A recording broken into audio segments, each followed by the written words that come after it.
Hi, this is Paul again. I've got another new video to show you, and I'm calling this Quad Step 288-Z Form DNA.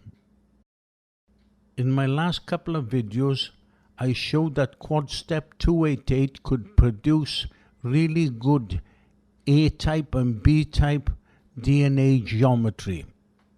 What you're looking at in front is a string of quad step balls producing the helix and rungs of B-type DNA. Okay, now I'm going to show you the quad step string of balls of 48 balls are producing the wonderful 3D geometry of 11 rungs of A-type DNA. Now you can see that the B-type DNA was kind of simple. It was 36 degree steps going around and it never changed.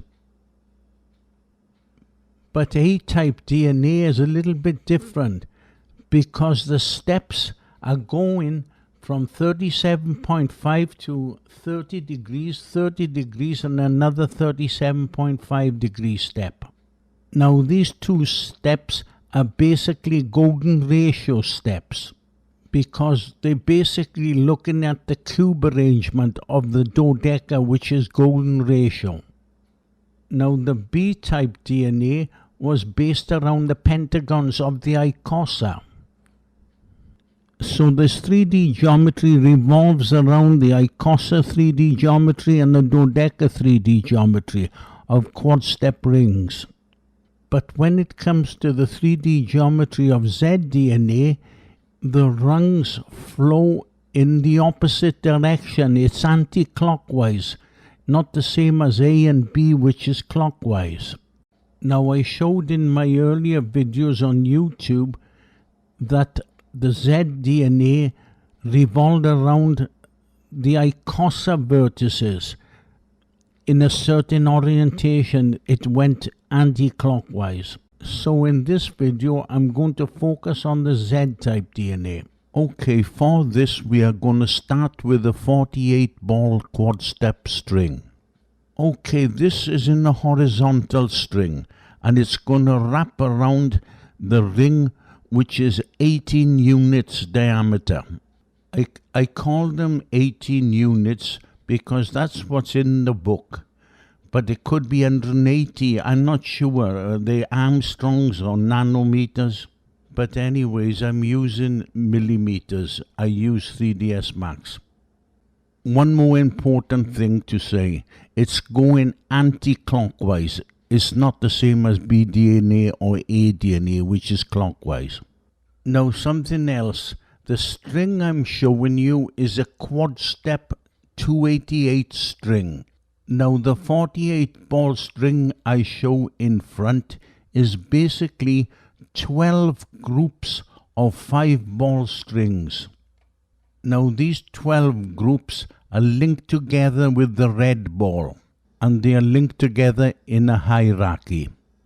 Okay, I've put a little anim together to show you when the red balls are split, and you can see each group animating separately. Okay, now I'm going to link the reds together again and look what happens. Now you can see the straight string turns into a circle when they're all linked together in a hierarchy. Okay, now we need to just use the first group because we're going to turn it into a slope. Okay, I'm showing the rung angles also on this. Now notice there are 5 rungs and 4 different angles. This is exactly the way quad step works. But I guess by the number of views I'm getting for quad step, it's really not wanted because it contradicts the chaos theory. Okay, the next step is to take them 5 balls and convert them into a slope. Now the position of each ball is moved to the slope position as I show in the drawing. Now these positions are moved without the animation button on because the animation is already built into the 5 balls. Okay, now we're working with the slope. We start with one group, and you can see she's forming the ring. Now we go from one and link a second group together, and this one follows the ring also. Now we can double up again to 4 groups. Okay, you can see it's working good again. Now these 4 groups can go to 8 groups. Let's see. Now you can see that this is 2/3 the way around. So I'm going to make a copy of that set of rungs and rotate the copy 120 degrees. Okay, I think I'd better show this in the front view for you to see the spiraling.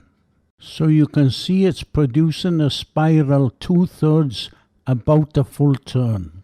So that looks about right. Okay, that was an 8 segment. Now we'll go and add a 16 double up again and go to the top view. Actually 16 is too long for a full circle, but we'll adjust it later. Okay, now we can copy another set of rungs, and that will be 12 rungs altogether. So now we can go to the front view and see what we have. Okay, I'm showing a marker where the 12 groups end. So I'm going to cut it off and I'm going to work on the rungs.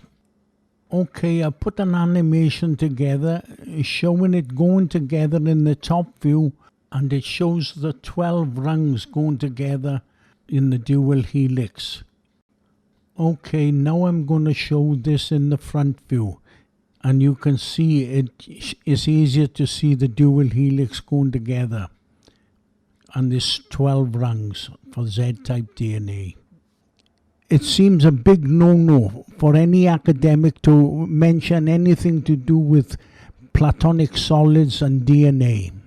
Now in front I'm showing the yellow rungs are lining up with the vertices of the icosa, and notice the flow is going in an anti-clockwise direction.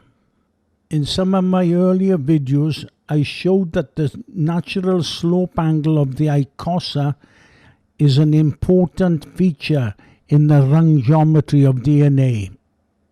I also discovered, working on aDNA, is that the horizontal rungs and the sloping rungs, they work like a folding deck chair, and it's quite normal to have both.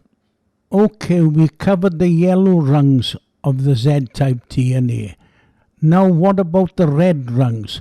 Well, the red rungs are associated with a hexagon. So I'm using the hexagon section of a Bucky cube from Cubic Wonder to show you this. And it's plain to see that the hexagon lines up perfectly to the red balls of the 48 ball ring. Now this Cubic Wonder has been suppressed for 14 years. I guess it's like quad step, they're trying to suppress this off the face of the earth also. Anyways, I think I've showed enough order for today, so thank you very much for watching my video.